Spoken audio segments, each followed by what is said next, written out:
What's going on, people? It's your boy Cal Wu, and we are back with another episode of Getting to Know Me, your boy Cal Wu. And again, welcome to Planet Wu. I appreciate y'all stopping by and getting to know me week by week with this series that I'm doing. We are going to be slowly coming to an end. Right now, we are going to be doing 2022 to 2023. Continuing what we did with the last episode, only talking about animes that I rated 9 and 10s for these 2 years. And then we're going to go through 2024 and 2025 and then do a wrap-up episode where we're kind of just going to be talking about future goals and plans. So let's just jump right into it. So 2022, I did do a couple conventions as far as anime conventions go. Had a panel at a few and actually did a performance a couple times as well. As far as animes go, we're going to talk about My Dress Up Darling. My Dress Up Darling, if you are into cosplaying, this anime is the anime for you because the main character is pretty much turns into a costume maker, and he's doing it for a girl in his class that thinks he's awesome at doing it because she saw it on one of the little dolls because he comes from a family that make the traditional Japanese dolls. Then we got Sabakui Bisco, aka Rust Eater Bisco, which is a dog-ass post-apocalyptic anime where the main character is considered a villain because they misunderstand what he does, and just every character in the show is great. And I also did a Waifu Wednesday for one of the characters, Pawu, so I'll be putting a link of that up here somewhere so you can go check out that. Then we got Love of Kill. Love of Kill is the only one that's breaking the rule of this list because Love of Kill I only rated a 7. Reason being I put it on this list because the anime was just so dynamic. I wanted to talk about it because it was literally about this lady that's a bounty hunter failed at one of her bounties, and then her bounty fell in love with her, and he started capturing other bounties for her and then giving them to her so she can go turn them in and make money. And it turned into this weird Stockholm syndrome forced love situation, which was actually really interesting. It was super interesting. It was super interesting, and I just wanted to talk about it and touch on it lightly.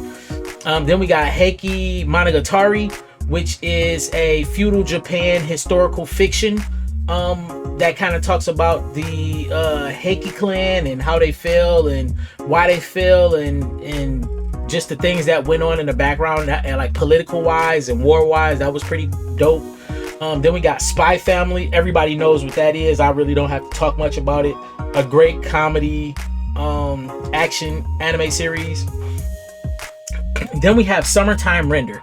Summertime Render won a bunch of awards this year for us. I don't know if you know that, but Planet Wu, we do yearly awards usually around March or April. We haven't done them in the last few years because of the amount of hours I've been working. I was working roughly like 80 to 150 hours a week. I'm not working that anymore, so I got more free time to put content out and stuff. And this year, Summertime Render won so many awards. It's such a great anime. Pretty much current time sci-fi time loop fiction, where this guy is just trying to prevent all of the deaths on his island and figure out what's what and protect his loved ones. This anime is insane. Then we got your boy Kong Min, which is a really dope music anime. I told you, music anime started to become my niche, started to become my thing, and your boy Kong Min was one of my favorite animes of this year because it takes the Kong Min, which was a tactician or a strategist from the Legend of the Three Kingdoms era, and thrusted him through time and isekai'd him to present time, where he used his talents of tactician to help this underground singer move her way through the ranks and get more popular in Japan. And it's just so dope. Even to the point where they added like battle rappers in there. Like, that shit was just cold, man. This anime was so good. Then we got Ao Ashi, which was a great sports anime. I told you I love sports anime that's a little more grounded. And even though it has shonen-esque things in there, this anime was way more grounded, super dope, super fun. Then we got a Daemon Recipe for Happiness, which is a really great slice of life about a guy who father died, so he moved back to his small town thinking he was going to take over the family business of being a baker and running their sweets shop. and end up finding out that it was already given to this 10-year-old girl, and he has to work for her. And just watching his life and, you know, understanding why he made certain decisions and his relationship with his parents and why he wanted to move out of this small town. It's just a really good slice of life. It's really dope. Then we got Healer Girls. I talked about Healer Girls extensively when I did the Phantom Friday for it, and I'll put the link for that up here. Healer Girls is such a great anime. It's visually striking. Talked about how music is, the girls that use music to help heal. So they don't do it to like take over, replace modern medicine.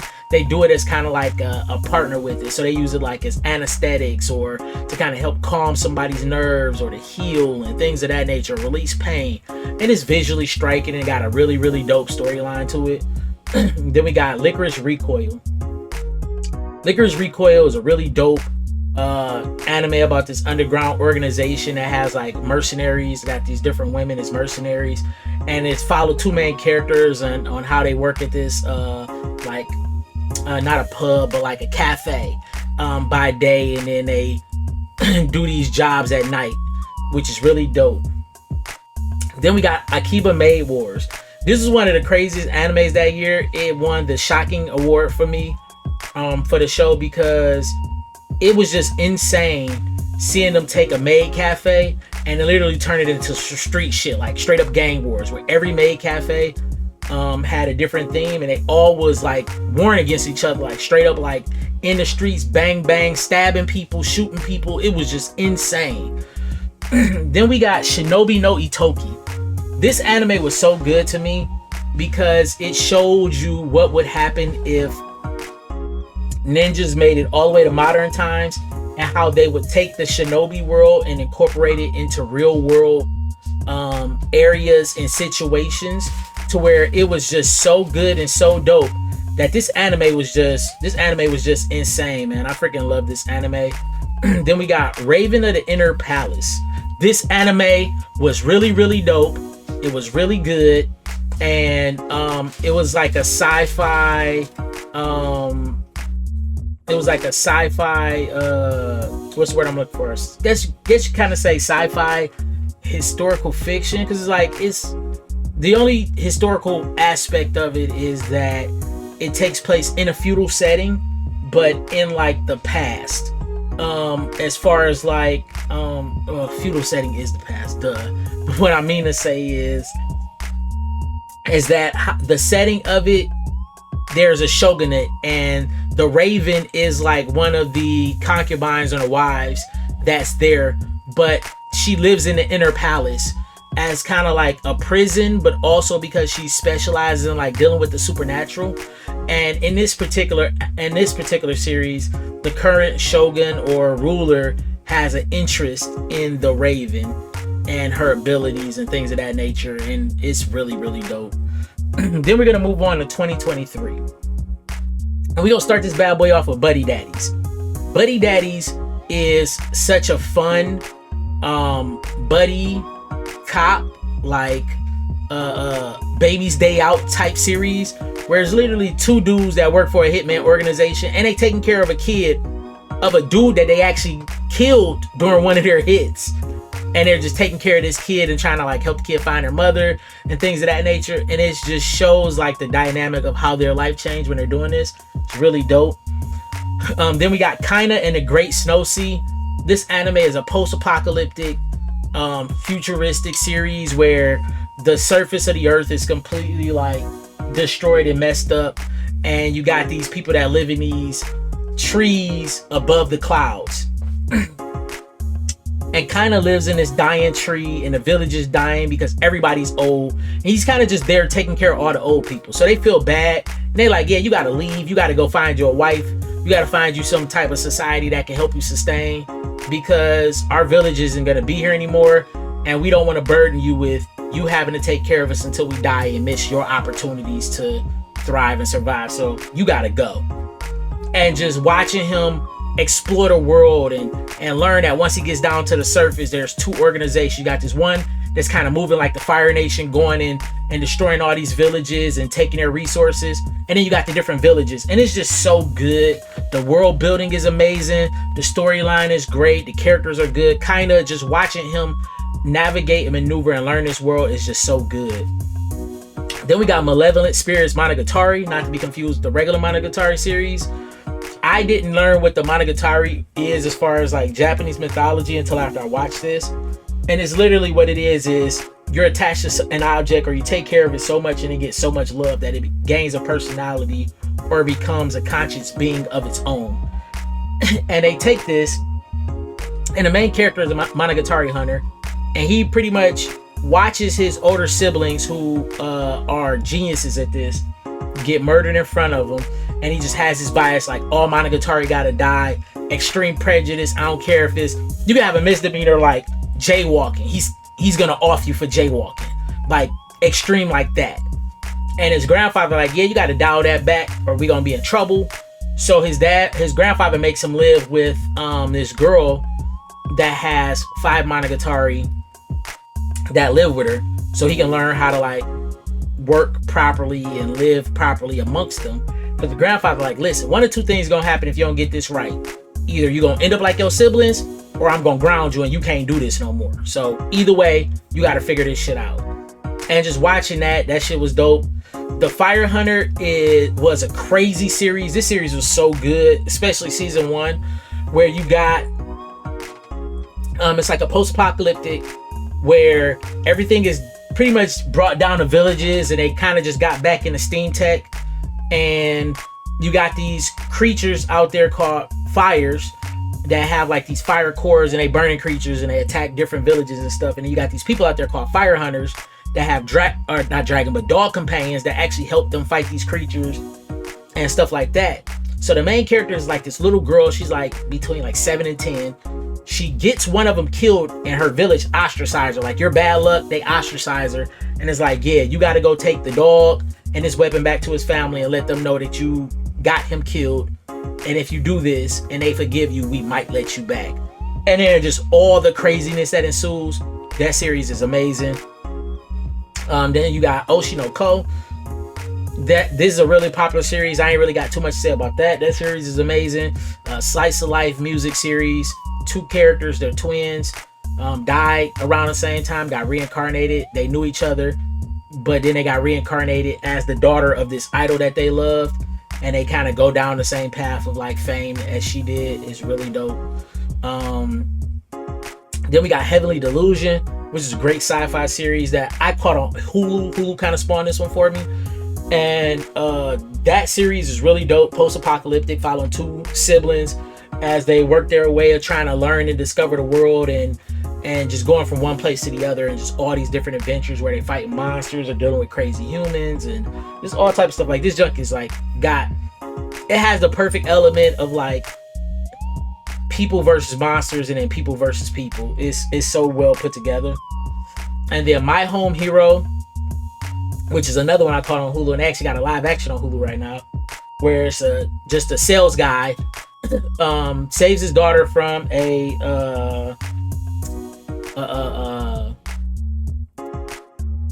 abusive relationship. I say physical, an abusive relationship with her boyfriend, makes a mistake and kills the boyfriend, and then ends up finding out that the boyfriend is a Yakuza member, and now him and his wife is trying to cover up the murder so it don't come back on them and their daughter. And this series is nuts from start to finish. Love the main character, love this wife duo. This, like, his wife is the true meaning of a ride or die, and just how they schemed everything is just so damn good. Then we got Sacrificial Princess and the Beast King. I love this anime. It's a shoujo, slice of life romance anime about this girl that got sacrificed by her village and sent to the Beast Kingdom to be sacrificed to the Beast King or eaten alive. She ends up finding out his secret and wants to help him with it, and he takes her on as his wife, and it just covers all the racism that she deal with while she's in the kingdom of the different beasts that don't want her to be the queen, and her having to complete these different tasks to get their approval. And it's just so good. Then we got My Happy Marriage. It's another slice of life romance, Cinderella rags to riches style story, where the main character is like a slave to her family, and then they like, yeah, we're gonna marry you off to this guy. Nobody likes him. Hopefully your life is miserable and we get some money out of it. Fuck you. And it's just her rags to riches from that, and like her and that guy ends up being great together, and just how she shows her servitude, and then he shows how he's in service of her too, and it kind of gives her a different perspective of life, and it's just good. Then we got Dark Gathering. Dark Gathering was such a good series. Main character is like this little girl. I think she's like between like 7 and 10, and she's collecting evil spirits inside of dolls that she using to kill and collect other spirits, because she's trying to collect so many to fight this monster, this evil spirit that killed her mother. And it is insane, and they dealing with a lot of like urban legends in Japan, and like haunted tunnels and buildings and all type of stuff. And like the other two characters that's with her is her older cousin and her other cousin's friend, which is her tutor. And that junk is, man, that series is so good. Then we got Frieren. Ain't much got to be said about it. Great storytelling, great characters. It's just it's perfection. Like, I ain't even got to say too much about that. Then we got Apothecary Diaries. Really dope slice of life anime about a young girl who gets hired by the palace to be the apothecary, and it kind of just shows her life of like when she was raised in the brothel, and then an apothecary guy takes her in and teaches her that stuff, and just how she's trying to stay out of the way while she's in the palace, and just learn about the different things, and trying to stay out of the politics when she gets brought in. And it's just a lot of layers to this anime, and it's really, really good. Then we got one of my favorite in-game animes is Shangri-La Frontier. That shit is so dope. Love every aspect. The world building in the game is great. The unique bosses are great. The lore in the game is great. The different guilds and what they want to do, all that is great. The items, the crafting, just that whole series is so well put together. And I'm so excited because season 2 for that drops soon, and so does, or season 3 I mean, drops for that soon, and season 2 of Dark Gathering drops this year as well. I am super hype about both of those. Like, this is a great year for returner animes for me personally, and I am just super excited. And then yeah, that's pretty much it. That's it for this. Like I said, we're going to be discussing some things, and as far as the award show goes, we won't be doing it this year. We're bringing it back next year, so it'll be all the 2026 anime for next year in March and March or April. We usually just do, me and G have a list for, have different categories in the list for, but I kind of want to do a poll on our website on planetwoo.com where we have a list of stuff, and let viewers or let people that like it to come and vote, so we can also incorporate what the fans liked and what the fans thought was the best and what the fans enjoyed, and not just use our voice, but kind of be a voice for you guys too. Yeah, because I feel like having everybody's voice is important, like us putting our voices out there, because like I said, one of the things that sets Planet Woo apart from everybody else that's doing this thing is we look at everything.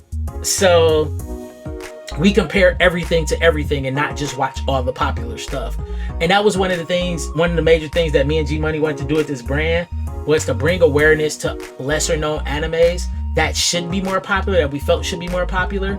And I know in doing so, we kind of hurt the branding experience, because we're not getting as much eyes, because we're not just hitting all the popular stuff. But that's the niche we carved out with Planet Woo, and that's what sets us apart from everybody else that's doing this, is we literally talk about and cover everything, like everything, from the smallest, minute, lesser known stuff to all the popular stuff. But we mainly try and stick to the lower stuff, because that's the stuff that we want to bring and make it bigger and popular, like the bigger stuff. And then also, if you guys are interested in making some money doing Anime Jeopardy, we doing 2 of them at the end of this month. You can sign up at planetwoo.com/throne. It's literally a questionnaire and a sign up sheet there that takes less than a minute to do, 30 seconds tops. It's quick, it's easy for you to get into and do and knock it out of the way. And at the end of the year, if you make it, you get money. It's literally you do the first show, you beat that, you do the championship, you do the preliminary show with other winners, you get that, you make it to the championship. Once you get to the championship, you win the championship, that's money you get. And we giving away the money at the end of the year, in December, before Christmas. So it'll be like first, second week of December. So yeah, so if you're interested, like I said, it's free money. If you got somebody that you think might be interested, send them the clip, let them know, like, hey, this is a way for you to get some free money. And I'm doing 2 shows, so I'm looking for 6 contestants for the month of April. We look for 6 to do it on the last Saturday. So we're gonna do a morning episode and we're gonna do an afternoon episode. And then other than that, yeah, let us know what's your journey been in the comments below and what you think of the animes that I talked about here. And again, this is Cal Wu from Planet Wu signing out. I appreciate y'all. Peace.